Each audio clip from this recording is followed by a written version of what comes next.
नमस्कार। जिगु lineage podcast में मैं राजीव भार्गव आपका हृदय से स्वागत करता हूँ। आज जो मेहमान हमारे साथ हैं, उन्होंने अविभाजित भारत देखा है और विभाजन की त्रासदी भी झेली है। 84 वर्षीय श्री मुकुल प्रभात जी भार्गव का जन्म 1941 में जोधपुर में हुआ था। ये पेशे से जियोलॉजिस्ट मतलब भूवैज्ञानिक, जिनका गोत्र कश्यप और कुलदेवी अर्चट है। गोत्र और कुलदेवी का उल्लेख मैंने इसलिए किया यहाँ पे क्योंकि आज ये अपने इसी उत्कृष्ट कार्य के लिए जाने जाते हैं। आपने समाज के अनेक गोत्र व कुलदेवी अपने अथक प्रयास से खोज के निकाले। दुर्भाग्य से इनके इस अथक प्रयास को कुछ लोगों ने चुराया और अपने नाम से प्रकाशित भी करवा दिया और क्रेडिट भी नहीं दिया है। अलवर के एक इन्हीं के जाति बंधु ने ऐसा कृत्य किया है और इनकी महानता देखिए कि उन्हें भी इन्होंने माफ कर दिया। आज ये अपना सेवानिवृत्त जीवन दिल्ली के नजदीक इंद्रपुरम में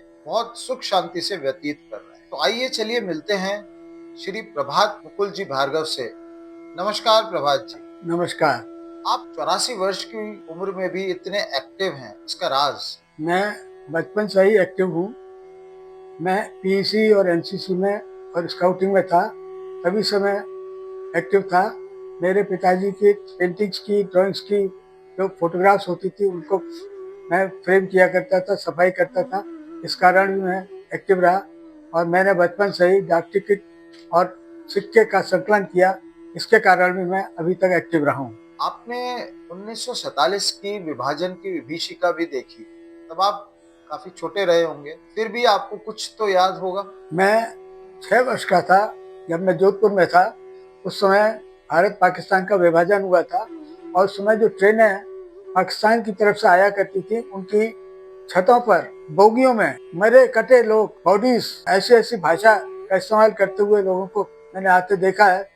और उनको हमने जोधपुर में, हमारे परिवार ने और हम लोगों ने उनको बहुत सारी मदद की है। उनको शरणार्थियों को हमने विशेष करके शरणार्थियों की मदद की। आपका बचपन, स्कूलिंग, कॉलेज डेज, कुछ यादें? मैं मथुरा के किशोरों में इंटर कॉलेज में पढ़ा हूँ, जहाँ मेरे पिताजी ड्राइंग एंड पेंटिंग के शिक्षक थे। क्योंकि वो वहीं उसी कॉलेज में शिक्षक थे, मुझे बहुत डिसिप्लिन से रहना पड़ता था। कॉलेज में बहुत सारे प्रोग्राम हुआ करते थे जिनमें मैं पार्टिसिपेट करता था। एग्जीबिशंस होती थी, ड्रामा होते थे, उन सब में मैं पार्टिसिपेट करता था और साथ साथ पिताजी की मदद भी करता था। जब भी कभी कोई प्रोग्राम होता था, उसमें ड्राइंग एग्जीबिशन होती थी, उसमें भी मैं पिताजी की मदद किया करता था। जगह जगह एग्जीबिशंस हमने अपने कॉलेज की तरफ से भी मथुरा में कराई, वहाँ भी मैं जाया करता था, पिताजी की मदद करा करता था। और एग्जीबिशंस में, विशेष करके एग्जीबिशंस में हमने नया काम शुरू किया था कि डाक टिकट और सिक्कों की प्रदर्शनी भी वहाँ पर किया करते थे। इससे बच्चों में डाक टिकट, सिक्के इकट्ठा करने की रुचि जागी थी। मैं स्काउटिंग की जम्बूरी में भाग लेता था और ऑल इंडिया जम्बूरी में मैंने अपने कॉलेज का और डिस्ट्रिक्ट का प्रतिनिधित्व किया था। इसलिए जम्बूरी में जाने का भी मुझे सौभाग्य मिला और मैं वहाँ से भी डिसिप्लिन सीखा हूँ। जब मैं मथुरा से इंटरमीडिएट करने के बाद बाहर पढ़ने गया तो सागर यूनिवर्सिटी में गया, जहाँ मैंने 3 विषयों में भाग लिया, रसायन शास्त्र, भूगोल और जियोलॉजी। इन तीनों विषयों में मैंने बीएससी में अपने ग्रुप में हाईएस्ट मार्क्स लिए। इस कारण से मुझे तीनों विषय में स्कॉलरशिप मिलने का मेरे को प्रावधान था, मगर मैंने फिर भी अप्लाइड जियोलॉजी में, जिसमें यूजीसी 150 रुपये की स्कॉलरशिप देती थी, वहाँ मैंने प्रवेश लिया। और एमटेक अप्लाइड जियोलॉजी मैंने 3 साल का जो कोर्स था वो मैंने वहाँ से किया और उस समय तीनों साल मुझे 150 रुपये की स्कॉलरशिप प्रतिमाह के हिसाब से मिला करती थी। मैंने सागर यूनिवर्सिटी से पास किया। उसके बाद नौकरी के लिए हमें कई स्थानों से ऑफर्स आए। आपने अभी जम्बूरी शब्द का प्रयोग किया, इसका क्या तात्पर्य? इसका मतलब होता है कि ऑल इंडिया स्काउट लेवल पर पूरे प्रदेश से, पूरे देश से लोग स्काउट्स को इकट्ठा करते हैं, तो उस स्थान को जम्बूरी कहा जाता है। उसमें डिस्ट्रिक्ट लेवल का चयन होता है, डिस्ट्रिक्ट लेवल के बाद स्टेट लेवल का चयन होता है, स्टेट लेवल के बाद फिर ऑल इंडिया लेवल पे सिलेक्शन होकर सारे स्काउट्स एक जगह एकत्रित होते हैं और वहाँ 1 हफ्ते का प्रोग्राम होता है। टेंट्स में रहना पड़ता है। वहाँ पर फिर स्काउटिंग की जो जो शाखाएं होती हैं, स्काउटिंग के जो जो काम होते हैं, वो सब सिखाए जाते हैं। डिसिप्लिन सिखाया जाता है, खाना बनाना सिखाया जाता है, स्काउट की क्या क्या ड्यूटीज होती हैं, कोई मेला लगता है तो उसमें क्या ड्यूटीज होती है, वो सब उस जम्बूरी में वहाँ पर सिखाया जाता है। और ये एक बहुत बड़ा योगदान होता है ऑल इंडिया लेवल पर स्काउट्स के लिए, देश को समर्पित होता है। कहीं भी अगर कोई बड़ा कार्यक्रम होता है तो वहाँ पर स्काउटिंग की ड्यूटीज लगती हैं स्काउट्स को। जैसे मैं मथुरा में था तो मथुरा में जब भी कभी मेले लगते थे तो वहाँ पर स्काउटिंग की ड्यूटीज लगती थी। स्काउट्स को घाट पर भी, जमुना घाट पर भी हमें ड्यूटी देने जाना पड़ता था। जहाँ कोई बच्चा गुम जाए, जहाँ बच्चा कोई डूब रहा हो, जहाँ बच्चे की किसी की कपड़े गुम जाए, बच्चों के, महिलाओं के, तो वो सब हमारा काम होता था स्काउटिंग में ड्यूटी में देना। आपने ओएनजीसी, एनसीडीसी जैसे बड़े संस्थानों में कार्य किया है, वहाँ की कुछ संस्मरण? ओएनजीसी में तो मैंने थोड़े दिन ही काम किया था, लेकिन वहाँ जाकर मुझे एक ही बात की जानकारी मिली कि जब हम वहाँ पर ड्यूटी पर गए तो वहाँ पर डेरिक होता है जो कि ड्रिलिंग करने के लिए होता है। जमीन में 1-1 किलोमीटर ड्रिलिंग करके ये पता लगाया जाता है कि तेल या गैस कहाँ पर है। इसकी गहराई 1-1 किलोमीटर ड्रिलिंग की होती है और एक ड्रिलिंग मशीन होती है, उनकी 30-30 मीटर की, यानी 100-100 फीट की, उनको जोड़ जोड़ कर इस तरीके से 1-1 किलोमीटर तक गहराई कर दी जाती है और इसके डेरिक को बहुत ऊंचा बनाया जाता है। ये डेरिक 30-30 मीटर, 40-40 मीटर, 50-50 मीटर के होते हैं, जहां से ड्रिलिंग करके डेरिक की। ओएनजीसी में तो मैंने इतना ही काम सीखा, लेकिन उसके बाद में जब दूसरी जगह नौकरी पर गया, वो कहलाता है नेशनल कोल डेवलपमेंट कॉर्पोरेशन, जो कि आज कोल इंडिया कहलाता है। इस कोल इंडिया में मैंने जब नौकरी शुरू की तो मेरे को एक दायित्व दिया गया कि सिंगरौली कोल फील्ड्स में आप जाइए और वहां पर जो कोल माइंस, कोल सीम्स हैं, उनकी गुणवत्ता और उनके बारे में जानकारी इकट्ठा कीजिए और रिपोर्ट सबमिट कीजिए। तो मेरे को एक जिम्मेदारी दी गई कि वहाँ पे एक 15 मीटर की कोल सीम है जिसकी माइनिंग करनी है और उसके लिए आपको डिटेल्ड इन्वेस्टिगेशन करके देना है। तो मैंने अपनी कोर ड्रिलिंग के लिए जो मशीनें थी वो लगाई। 15 मीटर की जो कोल सीम थी उसके लिए मैंने ड्रिलिंग शुरू किया, मगर मेरे को देखना पड़ा और मैं ताज्जुब किया मैंने कि मेरी ड्रिलिंग होती गई और 132 मीटर तक मैंने देखा कि 132 मीटर तक कोल सीम मिलती चली गई। और वो बाद में मालूम हुआ कि ये वर्ल्ड की सेकंड थिकेस्ट कोल सीम है, जिसको हमने कहा जिंगुर्दा सीम। वहां पर माइनिंग हुआ और आज भी माइनिंग चल रहा है, 50 साल बाद भी वहां पर माइनिंग चल रहा है। इतनी गहरी सीम है, थर्मल पावर प्लांट के लिए वो कोल बहुत ही उपयुक्त था। सिंगरौली कोल फील्ड की जो कोल सीम है 132 मीटर्स, वो आज भी चल रही है और उसका माइनिंग अभी भी चल रहा है। और वहाँ थर्मल पावर यूनिट्स हैं यूपी में, जिनमें वो कोल जाया जाता है, भेजा जाता है। आपने भारत एल्युमिनियम कंपनी लिमिटेड, जिसे हम बाल्को के नाम से भी जानते हैं, उसमें बॉक्साइट प्रोजेक्ट में भी काम किया है। बाल्को में मैंने 1968 में ज्वाइन किया था और मुझे दायित्व दिया गया कि वहाँ पे सबसे पहले बॉक्साइट सैंपल हंगरी भेजने हैं पायलट प्लांट स्टडीज के लिए, जिसके लिए मुझे 100 फीट गहरे गड्ढे से बॉक्साइट का सैंपल निकाल कर और हंगरी भेजना था। उसके बाद मैंने डिटेल्ड इन्वेस्टिगेशन अमरकंटक और फुटकापाल बॉक्साइट खदानों के लिए किया। बॉक्साइट का पहले से जानकारी मिली थी और जो कि जियोलॉजिकल सर्वे ऑफ इंडिया ने की थी, उससे ये ज्ञात हुआ था कि बाल्को की जो बॉक्साइट की और अमरकंटक की खदान है वहाँ पर लेयर्ड डिपॉजिट है। लेकिन जब हमने वहाँ पर खुदाई की और इन्वेस्टिगेशन किया तो मालूम हुआ कि ये तो वेदर्ड बोल्डर डिपॉजिट है। इस प्रकार से डिपॉजिट को जब हमने आकलन किया तो जो रिजल्ट थे, जीएसआई ने जो रिजल्ट दिए थे, उससे वो रिजल्ट बहुत कम हो गए, क्योंकि वो बोल्डरी डिपॉजिट थे और वेदर्ड डिपॉजिट थे। इसलिए हमें बाल्को से जो 20 साल हमें बॉक्साइट मिलना था, वो हमें मुश्किल से कोई 6-7 साल मिला बॉक्साइट और अमरकंटक से, उनका पार से। इसके लिए हमें फिर दूसरे डिपॉजिट्स के लिए भी जाना पड़ा और वो था गंधवर्धन का बॉक्साइट डिपॉजिट। गंधवर्धन उड़ीसा में था, लेकिन जब हमने वहाँ पर काम शुरू किया, इन्वेस्टिगेशन किया, तो वहाँ पर लोकल एजुटेशन बहुत हुआ और जिसके कारण वहाँ से हमने अपना सेटअप वापस आके कोरबा में लाना पड़ा। बॉक्साइट हम लोगों ने बालकों के लिए फिर बॉक्साइट हमने परचेज करना शुरू किया, लेकिन मेरा कार्य जो था बॉक्साइट कन्वर्जन बॉक्साइट डिपॉजिट बंद होने के बाद कोरबा में मेरे को दायित्व दिया गया कि मैं यहाँ पर जो इन्वेस्टिगेशन है वो खत्म करके और मैं प्लांट में अपना योगदान दूँ। जो जितना भी बॉक्साइट है वो जो वहाँ आएगा उसका निर्माण और उसके समय जो प्लांट में क्रियाएं हैं उन सब के ऊपर में कार्य करना है और ये कार्य करके ये बताना है कि वहाँ पर कोई इन्वेस्टिगेशन में कोई काम ऐसा तो नहीं हुआ जिसके कारण वहाँ पर प्रदूषण फैले। तो मेरे को मुख्य दायित्व दिया गया कि भाई खदानों से आते हुए ऑक्साइड का खदान से आना, एल्यूमिनियम प्लांट में आना, फिर स्मेल्टर प्लांट में जाना, फैब्रिकेशन प्लांट में जाना और प्योर एल्यूमिनियम बनना, इन सबके अंदर जो काम होते हैं उनमें कोई प्रदूषण तो नहीं होता, उसका प्रदूषण कंट्रोल मेरे को दायित्व दिया गया। ये मेरा काम जब तक मैं बालकों में रहा मैंने ये सारे काम किए और इस समय मेरे को इस कारण से बालकों में और बालकों के बाद भी मुझे ये एक्सपर्टाइज हुई कि मैं जितने भी प्रदूषण होता है बालको माइंस मतलब एल्यूमिनियम के लिए बॉक्साइट इन्वेस्टिगेशन से लेके और बॉक्साइट के फिनिश प्रोडक्ट यानी एल्यूमिनियम तक के लिए उसमें मेरा जो दायित्व होता है पॉल्यूशन कंट्रोल का वो मैं निभा सकूं। और आज मैं उसी के लिए जगह जगह एक्सपर्ट होकर भी गया।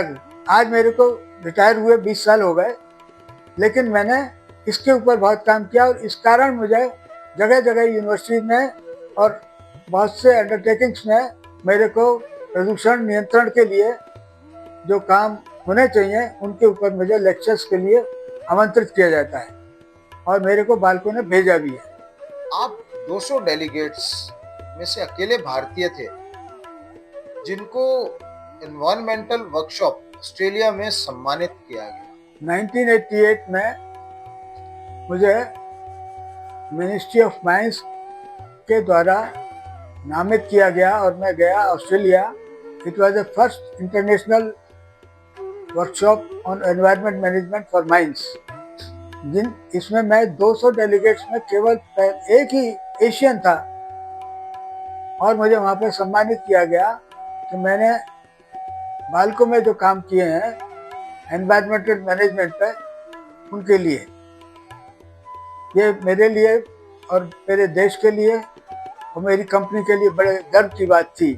ऑस्ट्रेलिया में ये जगह डार्विन में हुई थी ये वर्कशॉप और इसमें देश विदेश के बहुत 200 डेलीगेट्स आए थे। इन डेलीगेट्स में मैं ही केवल एक एशियन था और मुझे ये गर्व था। मेरे से बहुत लोगों ने वहाँ पे बात की और वो जानना चाहते थे कि मुझे ही क्यों वहाँ पर भेजा गया है। तो मैंने बताया कि भैया मैंने तो जो काम किए हैं एनवायरनमेंट मैनेजमेंट के लिए अपनी कंपनी में वो पहली बार किए हैं और एनवायरनमेंट मैनेजमेंट के ऊपर हमारी कंपनी ने सबसे पहले माइनिंग एनवायरनमेंट और प्लांट में जो एनवायरनमेंट है एनवायरनमेंट मैनेजमेंट काम होता है पॉल्यूशन कंट्रोल और एनवायरनमेंट मैनेजमेंट में, वो सबसे पहले हमने किए हैं।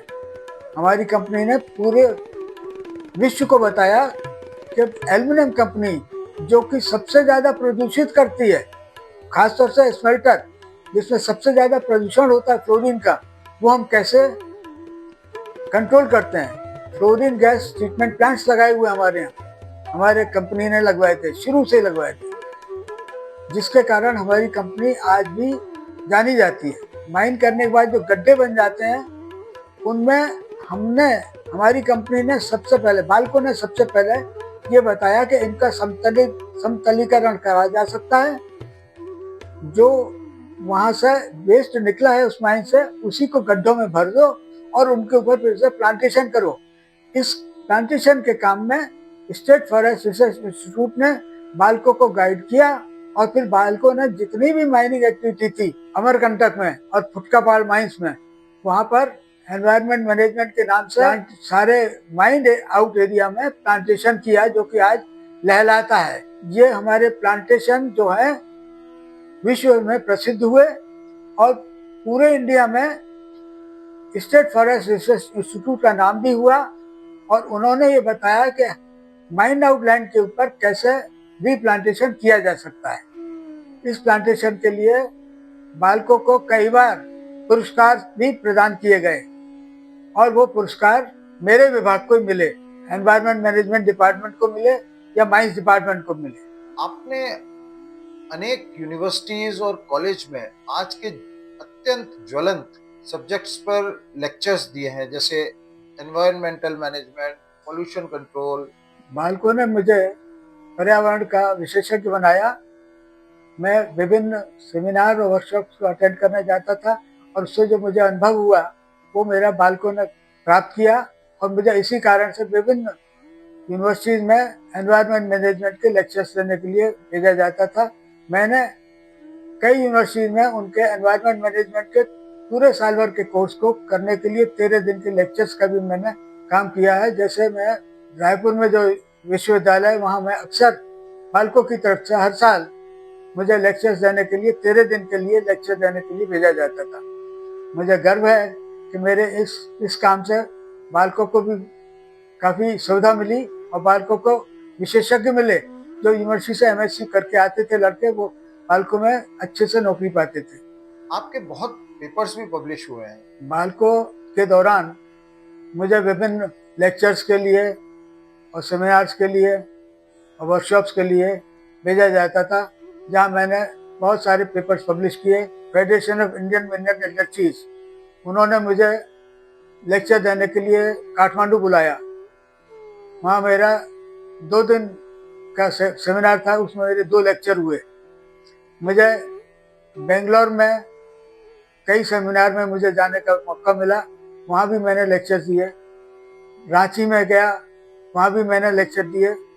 कई संस्थानों में मैंने एनवायरमेंट मैनेजमेंट इन माइंस के ऊपर, विशेष करके एनवायरमेंट मैनेजमेंट इन माइंस क्या होता है, कैसे किया जाता है, and environment management in large open cast mines, इसके ऊपर मैंने कई लेख भी लिखे हैं और इनके ऊपर मैंने कई जगह लेक्चर दिए हैं। और यहाँ के स्टूडेंट्स जब मेरे पास ट्रेनिंग के लिए आते थे, उनको मैं विशेष करके ये ट्रेनिंग दिलाता था कि environment management large open cast mines में, जैसे कि हमारी माइन है, बालकों की जो माइंस हैं वो लार्ज ओपन कास्ट माइंस हैं, उनमें या कोल माइंस में एनवायरमेंट मैनेजमेंट कैसे किया जाता है, इसके ऊपर मैंने बहुत लेक्चर भी दिए हैं और बहुत पेपर भी पब्लिश किए हैं और बहुत सारे यूनिवर्सिटीज को मैंने विजिट भी किया है। As sponsored by University Grant Commission भी मैं गया हूँ। आप बालकों से सेवानिवृत्त हुए 2001 में। कितने साल की नौकरी की आपने वहाँ और किस पद पे थे जब आप सेवानिवृत्त हुए? मैं बालकों में 1968 में as a geologist grade 1 join किया था और 33 वर्ष मैंने वहाँ पर सर्विस की और शनय शनय मुझे वहाँ प्रमोशन मिलते रहे और मैं फिर assistant general manager environment management and energy conservation के रूप में रिटायर हुआ। इस दौरान मैंने बालकों में जो डेवलपमेंट किया एनवायरमेंट मैनेजमेंट के लिए और विशेष करके माइनिंग एंड जियोलॉजी के लिए, वो बालकों ने मुझे काफ़ी सराहना दी और मुझे इसी कारण से बाद में बालकों में प्लांट में एनवायरमेंट मैनेजमेंट करने का मौका मिला। प्लांट के अंदर 3 प्रकार के हमारे प्लांट थे, एल्मा प्लांट, स्मेल्टर प्लांट और फैब्रिकेशन प्लांट। इन तीनों में अलग अलग प्रकार का पोल्यूशन होता है, अलग अलग प्रकार की पोल्यूशन की समस्याएं हैं और अलग अलग प्रकार के इनके मैनेजमेंट हैं पोल्यूशन कंट्रोल के लिए। इसलिए एनवायरमेंट मैनेजमेंट इन माइंस, एनवायरमेंट मैनेजमेंट इन एल्यूमिनियम प्लांट, ये कॉम्प्रिहेंसिव मेरा एक्सपीरियंस हुआ है पूरे अपने 33 साल की सर्विस में। आपके पिता ड्राइंग एंड पेंटिंग के अध्यापक थे। क्या आपके पास आज भी उनकी बनाई हुई पेंटिंग्स और ड्राइंग्स यादगार के रूप में हैं? मेरे पिताजी प्रोफेसर पृथ्वीनाथ भार्गव किशोर डिग्री कॉलेज मथुरा में ड्राइंग एंड पेंटिंग के विभाग अध्यक्ष थे। उन्होंने वहीं सर्विस शुरू की थी और वहीं से रिटायर हुए। इस दौरान उन्होंने विशेष करके, क्योंकि वो पढ़ के आए थे लखनऊ स्कूल ऑफ आर्ट्स से, जहाँ उनके गुरु थे जो कि एक जाने माने फाइन पेंटिंग के गुरु थे, फाइन आर्ट्स के पेंटिंग्स के, और इसीलिए पिताजी की जो पेंटिंग्स हैं वो भी फाइन आर्ट्स की पेंटिंग्स हैं। छोटी हैं मिनीएचर पेंटिंग्स हैं, बहुत बड़ी नहीं है। बहुत बड़ी हुई कोई पेंटिंग तो A4 साइज की होगी, वरना उससे भी छोटी छोटी पेंटिंग्स हैं, मगर सब वाटर कलर में है। और उन्होंने जो पेंटिंग का काम किया वो 0 नंबर के ब्रश से लेकर 0 नंबर, 02 नंबर, 00, 00 नंबर से किया है, जो कि आज अगर उनकी पेंटिंग को देखना है तो शायद लेंस का भी इस्तेमाल करना पड़ेगा। उनके जो बनाए हुए विद्यार्थी हैं जिन्होंने उनके साथ काम किया है, वो भी जानते हैं कि हमारे पिताजी ने फाइन पेंटिंग्स पे काम किया है, कोई कोर्स वर्क नहीं किया। कभी पिताजी ने कोई और मीडियम में नहीं इस्तेमाल किया वाटर कलर के अलावा। वाटर कलर मतलब इतना वाश पेंटिंग होता है कि एक एक पेंटिंग को साल साल भर तक धोना पड़ता है, धो धो के फिर से काम करना पड़ता है। इसलिए वो पिताजी का काम था वाटर कलर वाश पेंटिंग्स का। ये सारी पेंटिंग्स आज भी हमारे परिवार में सुरक्षित हैं। कुछ पेंटिंग्स मैं आप यहाँ पर ही दिखाना चाहूँगा।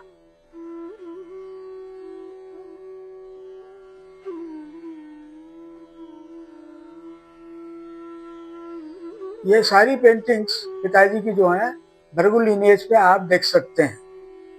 सेवानिवृत्ति के बाद आप क्या करते रहे? बालको से रिटायर होने के बाद मैं जयपुर में सेटल हुआ, क्योंकि वहाँ मुझे 2 कारण से जयपुर में सेटल होने का सौभाग्य मिला कि एक तो फिलाटेलिस्ट वहाँ बहुत हैं, दूसरे टीचिंग इंस्टीट्यूशंस बहुत हैं। मैं रिटायर होने के बाद भी राजस्थान यूनिवर्सिटी में as guest faculty environment management पढ़ाने के लिए हर साल जाता था। 10 साल 11 साल जाता रहा हूँ। और इसी प्रकार से फिलाटेलिस्ट वहाँ पर बहुत हैं। फिलाटेली सोसाइटी ऑफ राजस्थान का मैं 2001 में आते ही सदस्य बना, और जिसका बाद में मैं 2013 से उसका अध्यक्ष बना।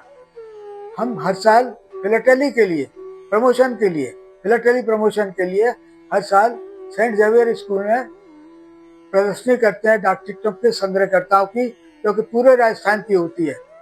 फिलाटेली शब्द मैंने इस्तेमाल किया। फिलाटेली कहते हैं डाक टिकट संग्रहकर्ता के लिए। फिलाटेलिस्ट होता है जो डाक टिकट संग्रहकर्ता होता है। अतः डाक टिकट संग्रहकर्ताओं का जो सोसाइटी है वो कहलाती है फिलाटेली सोसाइटी, और राजस्थान में होने की वजह से उसको हम फिलाटेलिक सोसाइटी ऑफ राजस्थान कहते हैं। ये एक रजिस्टर्ड सोसाइटी है, the only society in Rajasthan which is registered society. इसके करीब करीब मेरे अध्यक्ष होते हुए करीब करीब इस सोसाइटी के हमारे 500 सदस्य हैं, और हर साल हम इनकी एक सोसाइटी की फिलाटेली सोसाइटी ऑफ राजस्थान की तरफ से सेंट जेवियर स्कूल में प्रदर्शनी करते हैं, और अच्छे अच्छे संग्रहकर्ताओं को वहाँ पर पुरस्कार प्रदर्शित किए जाते हैं। बहुत सारे स्टैम्प्स होते हैं जो कि दुर्लभ हो जाते हैं, रेयर हो जाते हैं, जिनकी प्रदर्शनी वहाँ होती है और वो लोग देखने आते हैं। ये प्रदर्शनी 7 दिन चलती है सेंट जेवियर स्कूल जयपुर में, और इस प्रदर्शनी को देखने के लिए पूरे राजस्थान से लोग आते हैं। पूरे राजस्थान के स्कूलों के बच्चे आते हैं। इन प्रदर्शनी को देख के बहुत से लोग फिलाटेलिस्ट बनने की कोशिश करते हैं कि फिलाटेली हमें सिखाई जाए। तो मैंने ये भी काम किया था। जब तक मैं जयपुर में रहा, विभिन्न स्कूलों में चीफ पोस्ट मास्टर जनरल की तरफ से मुझे भेजा जाता था कि आप इन्हें फिलाटेली वर्कशॉप करके इन्हें फिलाटेली कैसे की जाती है सिखाइए। तो प्रतिवर्ष मैं कई स्कूलों में चीफ पोस्ट मास्टर जनरल के आदेश पर या रिक्वेस्ट पर विभिन्न स्कूलों में मैं डाक टिकट संग्रहकर्ता कैसे करें, philately how to do and why it is to be done, ये इस पर मैं वर्कशॉप करा करता था। आप गोत्र और कुलदेवी के कार्य के प्रति कैसे आकर्षित हुए? मैं जब जयपुर में सेटल हुआ, एक बार मैंने देखा कि शादी में एक ही गोत्र में विवाह हो रहे थे, जबकि ये नहीं होने चाहिए। हमारे जो सीनियर भार्गव थे, मेरे से भी जो एज में सीनियर थे, अनुभवी थे, उनसे भी मैंने जब चर्चा की तो उन्होंने कहा नहीं, ये तो होना नहीं चाहिए, क्योंकि एक ही गोत्र में शादी का मतलब है ये तो गोत्री भाई हैं, एक ही गोत्र के तो भाई हैं, तो इन एक गोत्र वालों में शादी नहीं होनी चाहिए। तब से मैंने इस पर काम करना शुरू किया कि भाई ये गोत्र क्या होता है और कुलदेवी क्या होती है, और गोत्र और कुलदेवी के ऊपर मैंने थोड़ा सा अध्ययन शुरू किया। और उसके बाद मैंने जयपुर में एक कार्यक्रम कराया जिसको हमने नाम दिया ज्ञान चर्चा संगम। गोत्र कुलदेवी का ज्ञान चर्चा संगम, और उसमें लोगों को जानकारी दी कि गोत्र क्या होते हैं और कुलदेवी क्या होती हैं और इनका मतलब क्या होता है, कुलदेवी का क्या अर्थ होता है, गोत्र कितने होते हैं भार्गव के और कुलदेवी भार्गव में कितनी है। इसकी जानकारी से लोगों को आज भी बहुत सी जानकारियां मिल रही हैं और बहुत से लोग जागरूक हुए हैं कि भाई कुलदेवी के ऊपर। और हमने एक अपनी कुलदेवी का मंदिर जो कि 500 साल पुराना था, अलवर जिले में किशनगढ़ बास के पास पता किया और आज उसका भव्य निर्माण कराकर, पुनर्निर्माण कराकर हमारे कुलदेवी का जो मंदिर है, अर्चट कुलदेवी का मंदिर, उसको हमने भव्य स्वरूप दिया है। ये आज अर्चट कुलदेवी वाले जो भार्गव हैं, केवल भार्गव में ही अर्चट कुलदेवी है। पहली बात तो ये बता दूं कि ये कुलदेवी, अर्चट कुलदेवी जो है, भार्गव के अलावा किसी और हिंदुओं में नहीं होती है। बाकी कुलदेवियां बहुत सारी हैं जो कि अन्य जातियों में भी होती है, अर्चट कुलदेवी केवल भार्गव में ही है। और इसका मंदिर अलवर जिले में किशनगढ़ बास के पास है, जो कि आज भव्य स्वरूप ले चुका है। आपने एक बहुचर्चित पुस्तिका भी लिखी, कुलदेवी ज्ञान चर्चा संगम, जिसमें बहुत गणमान्य व्यक्तियों का भी योगदान रहा। जी हाँ, ये पुस्तक हमने एक काम किया था जयपुर में, भृगु सदन में हमने एक आमंत्रित किए थे लोगों को, और वहाँ पर हमने ये काम किया था कि कुलदेवी ज्ञान चर्चा संगम के द्वारा ये बताया जाए कि कुलदेवियाँ कितनी हैं भार्गव की और गोत्र कितने हैं और इनके ऊपर कहाँ कहाँ इनके मंदिर हैं। ये सारी जानकारियाँ उस पुस्तक में दी गई हैं, जिनसे कि लोगों को लाभ मिला। और ये आज पुस्तक जो है घर घर में पहुँचे और पहुँच जानी चाहिए।